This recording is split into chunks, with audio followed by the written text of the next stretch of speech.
Hey guys, it's your bro Richie Rich here again. Uh, Today's video is now part 3 on the Mercury Comet. So without any further ado, let's begin. So the next one I'm on is the Gen. So the next one I'm on is the Gen 3 from 1966 to 1966 to 19 what?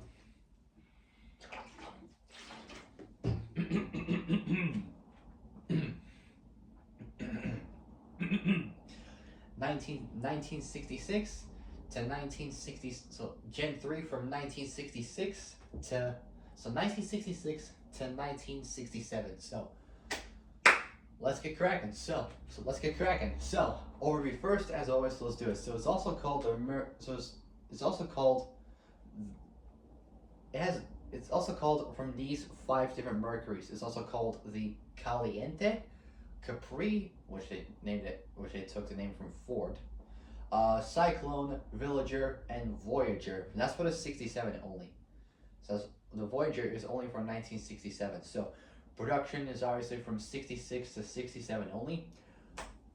Body and chassis next. So body and chassis next. For the body style, there's 5 types. 3 of them are 2 doors, and the other 2 are only 4 doors. So for the 2 doors, we got a hardtop. Convertible, and sedan.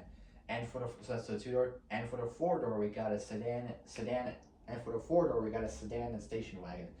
Powertrain is next. For the motor, we got a 3.3 liter 200 thrift. So 3.3 liter 200 thrift power 6. So it's an inline 6. Then the other 2 are V8s. So for the first V8 we got is a 4.7 liter 289. So 4.7 liter 289 Challenger V8, and the last one, the big dog itself, the big cat itself, the tiger as I call it, the 6.4 liter 390, the 6.4 liter 390, 6.4 liter 390, 6.4 liter 390 Ford FE 8. I think that's the same motor that they use in the Mustang GT390 from the 60s, I think. I'm not too sure. So it's 6.4 liter 390 Ford FE 8. That's the one I would go with. Dimensions is next. Wheelbase between 2870 to 2946. So 2870 to 2946 millimeters. So that is a 76 millimeter difference between 113 to 116 inches dead on. So that is that's a 76 76 inch not inch, sorry.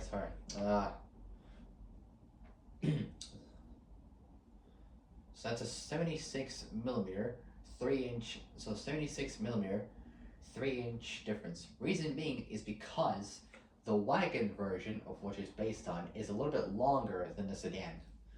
Length 56 millimeters, dead on straight at 203 inches in length. Width 1875 millimeters, 73.8 inches. Height 1379, will run up like 1380 millimeters. 54, so 1380 inches almost? Not inches, sorry. 1380 millimeters, sorry. 54.3 inches in height. So, there we go. Moving on. So, starting in 1966, so during the mid 60s, starting in 66, so during the mid 1960s, the Comet grew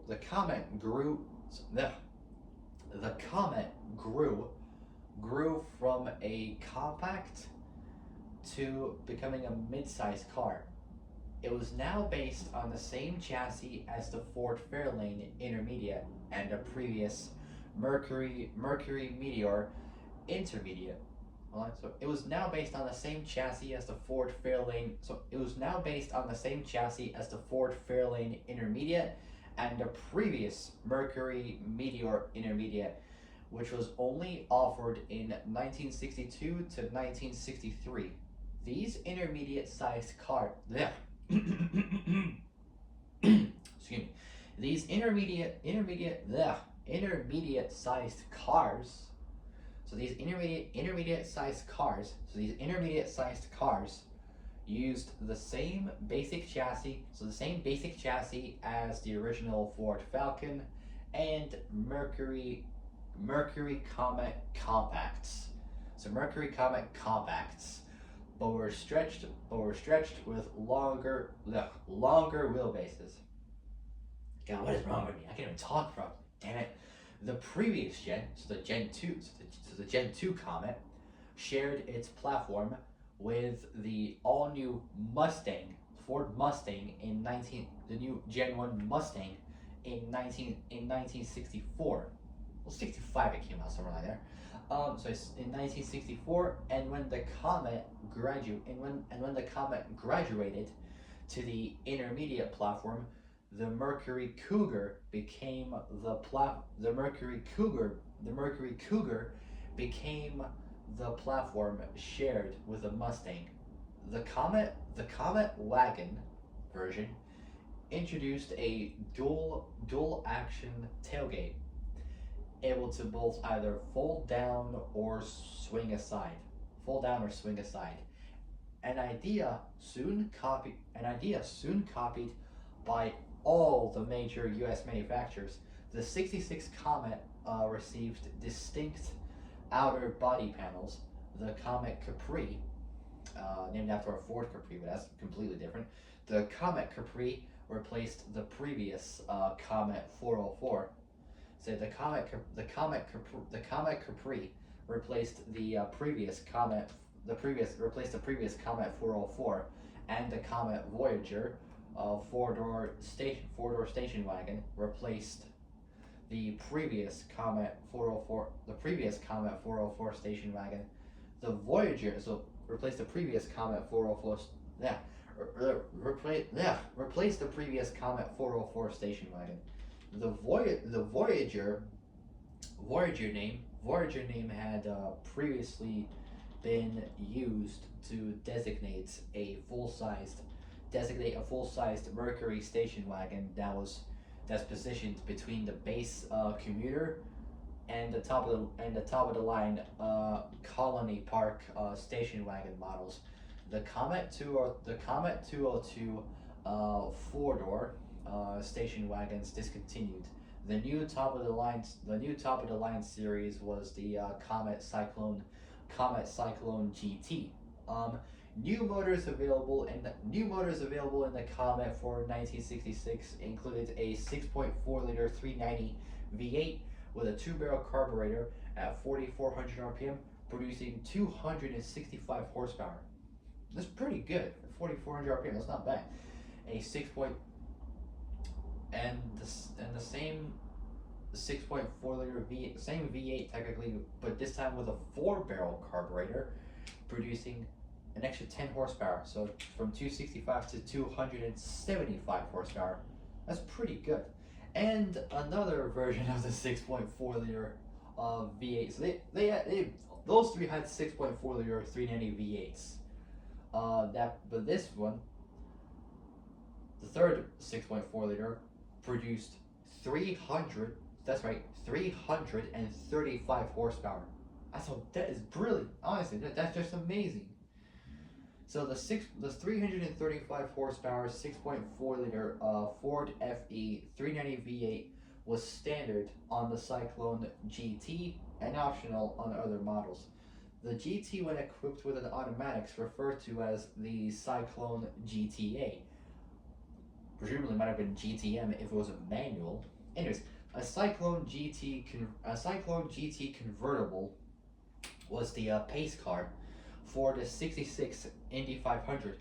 Starting with the '67 model year, the Comet names used only on the base Comet 202 model, available only in either 2 or 4-door sedan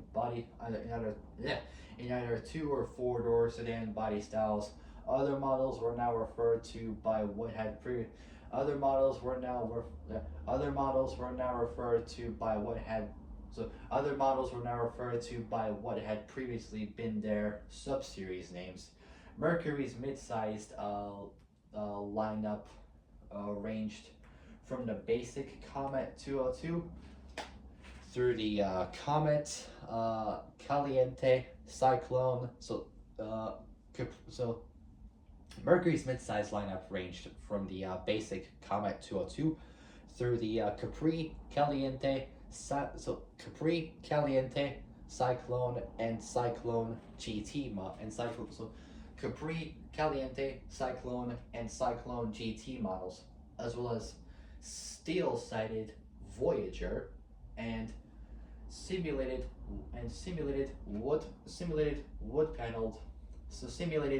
paneled Villager station wagon models, which were comparable to the Capri. In 1967, the Comet so in 67 the Comets offered in very limited numbers with the framed 7-liter 427 FE side oiler V8, either as a single 4-barrel, the W code with the W code W code with 410 horsepower, or the one I was kind of go with, a dual 4-barrel setup known as the R code, and that takes it up to 425 horsepower. So it's an extra 15 horsepower more than the W code, single 4-barrel. So I go with the dual 4-barrel setup known as the R code with 425 horsepower. It makes the same power as a 1970 Dodge Challenger RT and a 2009 Challenger RT as well. That's pretty good. 425 horsepower. That's just pretty good amount. Honestly, that's brilliant. So 425 horsepower, just like the similar Ford Fairlane.